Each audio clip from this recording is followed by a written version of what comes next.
Please welcome Stewart Title's Sales Director, Mick Goodenough. As you know, sales professionals must keep learning. The Sales Professor is in. Here's Sales Minutes with Mick. And welcome to the show, Mick Goodenough, our very own Sales Director. Thanks for being here, Mick. Oh, it's great to be here, Bill, as always. As always, and I said it a million times, we are the only company that has our very own Sales Professor. So let's tell people what you have brought for us today.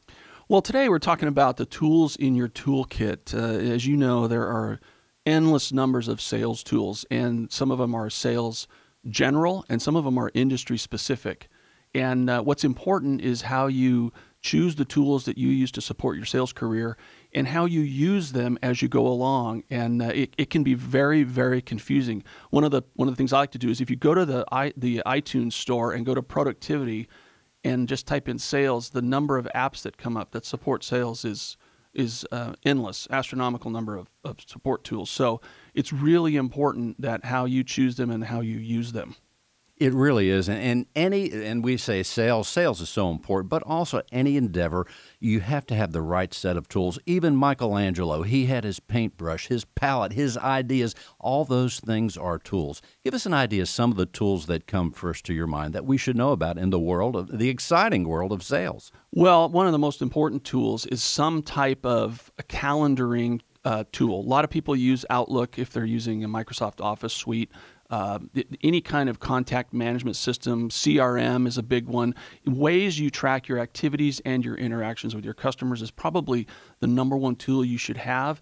And again, as I've said in past shows, in many cases, salespeople don't respond positively or in an excited way over looking to put some discipline and control in their life, but that's a really important one. But how you choose that tool is important, because even between CRMs or calendaring systems, there's a multitude of choices and features and all of that. And I'm not really here to recommend a specific one. At Stewart, we use Salesforce. That's a very popular internet-based tool. But what you have to do is look at the tool, and does it work the way you work? Does it have a flow the way you like to interact on a daily basis? And then the second point is what tools are going to challenge you to help you grow and help you expand your the way you approach sales day to day. If you get in a rut or something doesn't really push you a little bit, it may not get you to the next level in your sales career. And in fact, as you use the word discipline itself is a very important tool for all of us. Well, there's no doubt. It's a tool, and it's also a philosophy. In a past show, we talked about discipline. And again, it's one of those words that in many cases, salespeople it doesn't come naturally to them, because sales people like to be out in the field. They're free. They go out. They do what they want. They set their own calendar. But you do have to have a system and discipline in place to control your actions, which lead to positive results. And also mindset comes into play as we think about discipline and having actions that happen. They have to happen because we have the right mindset to go forth and to set forth those actions. That's exactly right. And so that mindset needs to be part of your decision-making process for the sales tools you choose to support your career and also to interact with your customers and your prospects. And so what you need to do is you need multiple tools. For instance, you need a tool that helps you track your calendar and remind you about your appointments and all that. You need a tool that helps you do your mail list management, constant contact, exact target. These are multiple tools that help you do this, because if you only have a single tool and you try to have that tool do everything for you, it can be very difficult. There's an old saying, and I love it, is all you have is a hammer, everything is a nail. And you can't just have That's a hammer, right. And the other point is you need to use each tool correctly. You need to use the tool to its maximum potential, and that means learning about it. There's a statistic, and I believe this one because I've read it a couple places. 99% of all apps downloaded from the iTunes store are used one time. So what happens is that people are really still looking for what they want, but you got to get in and you got to be able to use the tool and have it benefit both you and your goals and your business plan going forward. And I would add, as we talk about using the tool correctly, I would also add that we also should have a little bit of imagination, because sometimes a regular tool of whatever sort can be used in a special way, and that's how innovations take place. The other thing I'm thinking about is when we talk about calendars and flow. The calendar, a lot of us, like me, I use my my iPhone calendar. I think it's great. It's a great visual, but also one of the things I've done the last 2 years is, in addition, I use a calendar that I write in. Because when we think about flow, for me, I actually enjoy writing, and it helps me get things done. It reminds me of things, but there's something that happens from the mind. If you're watching, you can see this on YouTube. From the mind to the pen, it actually flows, our ideas and the things we have to do. I think that's so important. I love writing into the book and using the electronic calendar.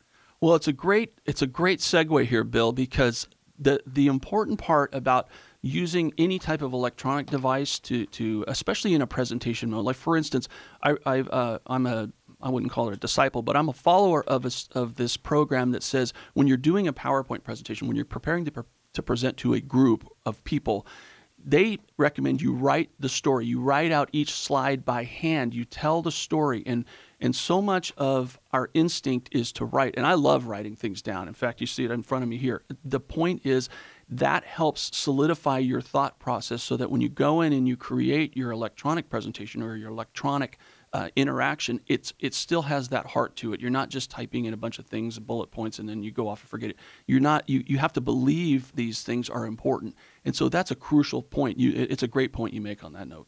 Indeed. And also we talk about getting in a rut. That's so important to be able to get out of a rut, because we know as we go forth with anything, somewhere along the way we are going to get in some kind of a rut. So what would you advise people when they're in that rut? What tools should they use, or what should be the mindset to get out and to get back strong in the game? Well, so this is really about having a business plan that is interactive.